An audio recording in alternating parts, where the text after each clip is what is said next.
Now in this class we are going to discuss the final keyword, that what you mean by the final keyword in Java. Now as you can see here, the final keyword can be used with the instance variables, it can be used with the instance method, and it can also be used with the class. मतलब हम इसको variable के आगे भी लगा सकते हैं, method के आगे भी लगा सकते हैं और क्लास के आगे भी हम इसको लगा सकते हैं। लेकिन तीनों जगह पर ये अलग अलग जगह से रिएक्ट करता है। जैसे हम क्या करते हैं, पहले अपने प्रोग्राम के अंदर इसको हम यूज़ करते हैं विद इंस्टेंस वेरिएबल। तो हमने यहाँ पर एक इंस्टेंस वेरिएबल लिया और हमने इंस्टेंस वेरिएबल का नाम हमने इनिशियलाइज किया येस से। देखिए, हम कोई भी अगर फाइनल वेरिएबल बनाने वाले हैं तो ये रिकमेंडेड होता है कि है ना, आप उसको कैपिटल लेटर्स में ही लिखो, ताकि आपको पता चल जाए अपने पूरे सॉफ्टवेयर के अंदर कि ये वेरिएबल एक फाइनल वेरिएबल है। तो ये प्रैक्टिस है, आप चाहें तो इसे लोअर केस में भी लिख सकते हैं, लेकिन हम क्या करेंगे, हम इसको हमेशा फाइनल केस में ही लिखेंगे।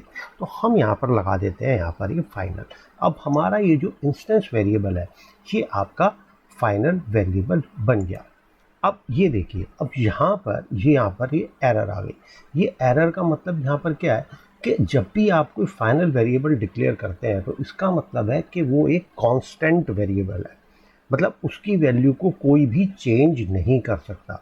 तो अब जब उसकी वैल्यू को कोई चेंज नहीं कर सकता तो आपको उसे डिक्लेरेशन टाइम पे ही क्या करना पड़ेगा, इनिशियलाइज करना पड़ेगा।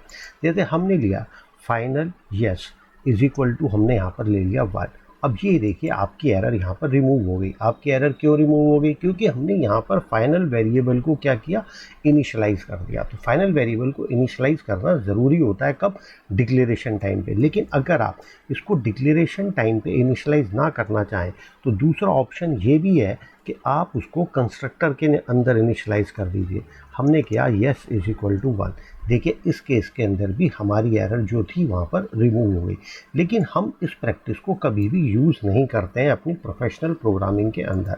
प्रोफेशनल प्रोग्रामिंग के अंदर तो जब भी हम फाइनल वेरिएबल को यहाँ पर क्रिएट करते हैं या डिक्लेयर करते हैं, हम तभी उसे इनिशियलाइज कर देते हैं। तो सपोज़ हमने यहाँ पर एक फाइनल वेरिएबल यहाँ पर इनिशियलाइज किया और हमने क्या भाई येस, और हमने एक वेरिएबल लिया यहाँ पर नो, और हमने इसकी वैल्यू को क्या कर दिया, हमने इसकी वैल्यू को यहाँ पर 2 कर दिया।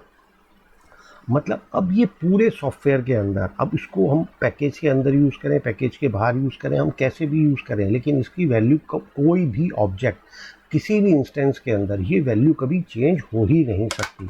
अब ये देखिए, हम इसको प्रैक्टिकली एक बार करके भी देख लेते हैं। हमने यहाँ पर क्या किया, अपना एक मेन मेथड हमने यहाँ पर डिज़ाइन कर दिया, और हमने मेन मेथड डिज़ाइन करने के बाद हमने यहाँ पर एक ऑब्जेक्ट बनाया अपनी क्लास का। हमने कहा ओ ए, और ऑब्जेक्ट का नाम हमने रखा यहाँ पर ओ बी। और हम यहाँ पर सिंपल, क्योंकि ओ बी के पास ये आपका, क्योंकि इंस्टेंस वेरिएबल है तो O B can access this particular instance variable.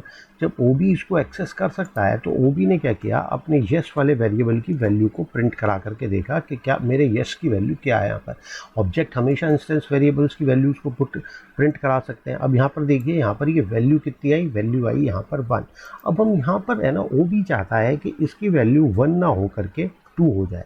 अब इसने जब इसकी वैल्यू को चेंज करने की कोशिश की, जब इसने इसकी वैल्यू को चेंज करने की कोशिश की तो क्या हो गया, यहाँ पर ये देखिए, यहाँ पर ये एरर जनरेट हो गई, the final field as can not be assigned. एक बार हम इस प्रोग्राम को रन करके देख लेते हैं।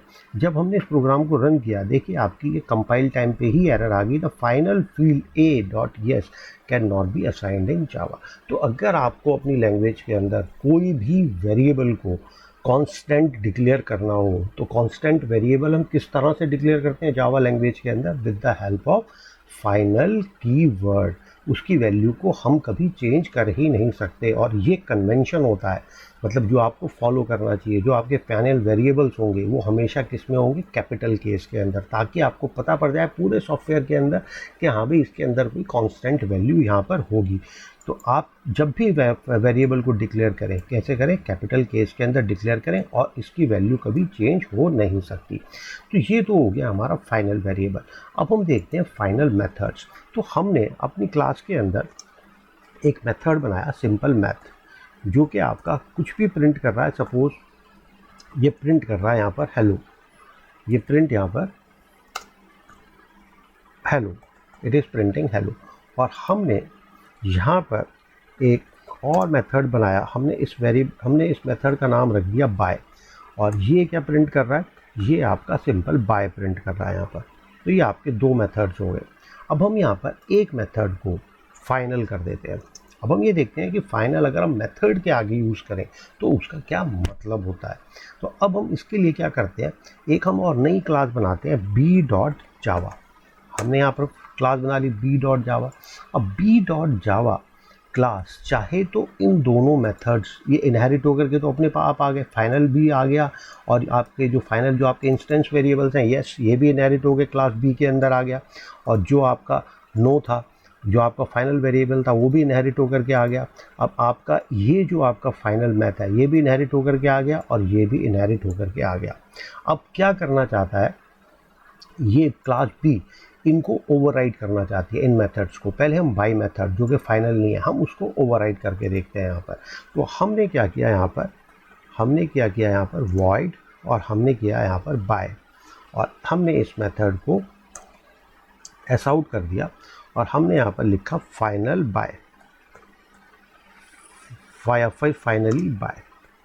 हमने यहाँ पर इजीली इस मेथड को ओवरराइड कर दिया, और हम ओवरराइड पहले पढ़ चुके हैं। अब हम क्या करते हैं, हम इस दूसरे मेथड को ओवरराइड करके देखते हैं जो कि आपका ये मैथ मेथड है, किसके अंदर, क्लास बी के अंदर। तो हमने यहाँ पर किया वॉइड, और हमने किया इसको हेलो, हमने हेलो को यहाँ पर ओवरराइड किया। अब यहाँ पर इस मेथड का नाम है यहाँ पर मैथ, यहाँ पर इस मेथड का नाम है मैथ, हमने मैथ को यहाँ पर ओवरराइड किया। अब ये देखिए जब हम यहाँ पर मैथ को ओवरराइड करेंगे, और आपका मैथ मेथड कौन सा है आपका, ये आपका फाइनल मेथड है, और हम इसको क्या करेंगे एक्सटेंड्स, मतलब हम इसको ओवरराइड करने के लिए पहले इसे सब क्लास बनाना पड़ेगा। हमने इसको सब क्लास बना लिया। अब ये देखिए अब बी क्या है, ए की सब क्लास है, और ए के पास एक फाइनल मेथड है। वो फाइनल मेथड आपका कौन सा हो गया, वो फाइनल मेथड आपका हो गया मैथ। तो अब क्लास बी क्या कर सकती है, इस मेथड को ओवरराइड नहीं कर सकती। तो अगर आप अपने प्रोग्राम के अंदर चाहते हैं कि आपके मेथड की जो डेफिनेशन है उसी डेफिनेशन को सब यूज़ करें, उसी डेफिनेशन को सब यूज़ करें, मतलब जैसे बाय मेथड है, तो बाय मेथड की क्या डेफिनेशन थी, ये प्रिंट कर रहा था बाय, लेकिन बी ने जो इसकी सब क्लास थी उसने क्या किया कि इस मेथड को ओवरराइड करके एक नई डेफिनेशन प्रोवाइड कर दी अपनी खुद की। ओवरराइड के अंदर हम हमेशा कर सकते हैं, लेकिन अब यहाँ पर हम चाहते हैं कि जिस यूज़र को यूज़ करनी हो हमारी ही डेफिनेशन को यूज़ करें। मैथ मेथड को जब भी यूज़ करें तो यही डेफिनेशन उसकी यूज़ हो, कोई इसकी डेफिनेशन को चेंज ना कर पाए। और डेफिनेशन कैसे चेंज होती है, मेथड ओवरराइडिंग से। तो अगर हम चाहते हैं कि हमारा कोई मेथड ये ओवरराइड ना कर पाए तो हम उस मेथड को क्या कर देते हैं, फाइनल डिक्लेयर कर देते हैं। तो फाइनल के बारे में हम क्या कहते हैं, the final methods can not be overridden by their sub classes. और हम कब चाहते हैं ऐसा, जब हम चाहते हैं कि हमारी डेफिनेशन को कोई ओवरराइड ना कर पाए। अब हमने विद मेथड्स पढ़ लिया। वेरिएबल्स के अंदर final variables are constants, final methods can not be overridden. तो अभी हम इस एरर को रिमूव करने के लिए यहाँ से हम ये हटा देते हैं। अब हमारा तीसरा बच गया कि जो आपकी क्लासेज होती है। तो अब हम क्या करते हैं कि हम मतलब क्लास के आगे भी फाइनल कीवर्ड को यूज़ कर सकते हैं। हम यहाँ पर इसको पब्लिक, और हम यहाँ पर क्लास के आगे फाइनल कीवर्ड को लगा देते हैं। हमने यहाँ पर क्लास इसको फाइनल कर दिया। अब ये देखिए अब यहाँ पर ये एरर आ गई हमारी, ये रेड आ गया ना, तो ये हमारी एरर आ गई। इसका मतलब है the classes that are final can not be subclassed, मतलब हम उस क्लास की कोई सब क्लास बना ही नहीं सकते। एरर में आ रहा है the type B can not sub class the final class A. तो अब ये सुपर क्लास, ये सुपर क्लास किसी की बन ही नहीं सकती, क्योंकि ये क्या है, ये फाइनल क्लास है। इसका मतलब है कि आपको इसको यूज़ करना है तो आप इसको एज इट इज़ यूज़ करो। अब ये यहाँ पर क्यों, क्योंकि ये आपकी फाइनल क्लास है, इसको एज इट इज़ यूज़ करो। जैसे हम अपनी अगर एपीआई के अंदर भी देखें ना, जैसे आपकी एपीआई के अंदर आपको प्रीवियस लेक्चर्स में मैंने बताया था कि आप जावा के अंदर अपनी एपीआई को कैसे देखते हैं। जैसे हमने स्ट्रिंग क्लास को पढ़ा था, आप ये देखिए कि स्ट्रिंग क्लास भी आपकी कौन सी क्लास है, फाइनल क्लास, क्योंकि एपीआई के अंदर हम ये नहीं चाहते कि हमारी स्ट्रिंग क्लास जो इनबिल्ट क्लास है, जावा के अंदर बहुत सारी इनबिल्ट क्लासेज होती हैं, more than 50,000 classes are there, उससे जो हमारी इनबिल्ट क्लासेज है, तो हम उन क्लासेस को चाहे तो इनहेरिट कर सकते हैं, मतलब अपनी क्लास बना करके उन क्लास अपनी क्लास को सब क्लास बना सकते हैं उन क्लासेस की, ताकि उन सारी इनबिल्ट क्लासेस की फंक्शनैलिटी हमारी क्लास के अंदर आ जाए। लेकिन अगर हम चाहें कि हमारी क्लास से कोई क्लास इनहेरिट ही ना कर पाए, तो हम क्या करते हैं, हम उस क्लास को फाइनल डिक्लेयर कर देते हैं। तो इसका मतलब क्या हो गया, द फाइनल क्लासेज, जैसे आप देख सकते हैं एपीआई के अंदर उन्होंने क्या किया है, स्ट्रिंग क्लास को फाइनल डिक्लेयर किया हुआ है। तो final classes can not be inherited. तो अब फाइनल कीवर्ड मतलब हम तीन जगह यूज़ कर सकते हैं। एक तो हम फाइनल कीवर्ड कहाँ पर यूज़ कर सकते हैं, एक तो हम फाइनल कीवर्ड यूज़ कर सकते हैं यहाँ पर वेरिएबल के आगे। वेरिएबल के आगे हम करेंगे तो फिर आपका क्या होगा, वेरिएबल के आगे करने के लिए कि आपका वो वेरिएबल क्या हो जाएगा, कांस्टेंट। मेथड के आगे करेंगे तो दैट पर्टिकुलर मेथड, वो मेथड कभी भी ओवरराइड नहीं हो सकता।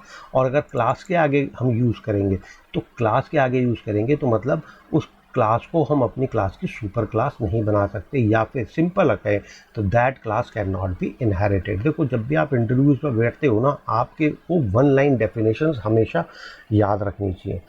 तो final variable are constants, final methods can not be overridden, और ये आपकी final class can not be inherited. ये आपकी वन लाइन डेफिनेशंस हो गई। तो अब आज के लिए इतना ही। अब अगली क्लास के अंदर हम डिस्कस करेंगे इंटरफेसेस।